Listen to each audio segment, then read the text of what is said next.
国际上要紧，咱继续来关心以色列甲哈马斯的战事。以色列的军队是大力攻击加沙地区，要消灭武装组织哈马斯。十来时阵，标出以色列的士兵甲3个人质当作是恐怖分子甲大死。这个消息一日出来，是引发以色列的民众大声抗议。国防部长嘛强调讲，会为战争的代价甲一切错误甲责任担起来。 将侪民众举着标语甲旗仔，伫以色列第二大城特拉维夫抗议国防军伫咧当地10个误杀3位人质。 These are families that I know personally, and people that have been waiting so hopefully for their loved ones to return.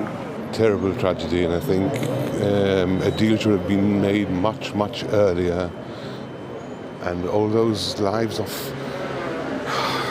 all the innocent people could have been spared. 3个被杀害人质的年纪伫咧25到28岁，敢若是自武装组织哈马斯造出了向以军放救人时阵被射杀。以色列16公布初步的调查，讲伫4节夜交战时阵，有士兵看到人质脱北体，举一个叉顶头目被布条向以军挖军，因叫是恐怖分子，认为受到威胁，所以才会开枪。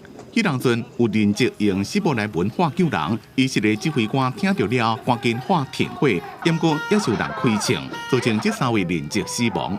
3 ישראלים חטופים כאיום. כתוצאה מכך, הכוח ירה לעברם והם נהרגו.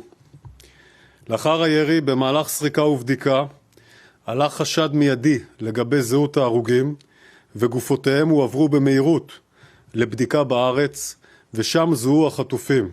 军方承认这边对人质开枪的行为已经违反以军的交战条例。以色列国防部长格朗特讲，将会对这场战争内面所发生的一切成就代价甲严重错误负责。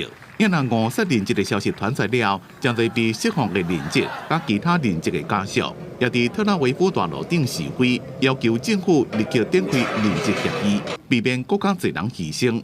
公司新闻但是同编译。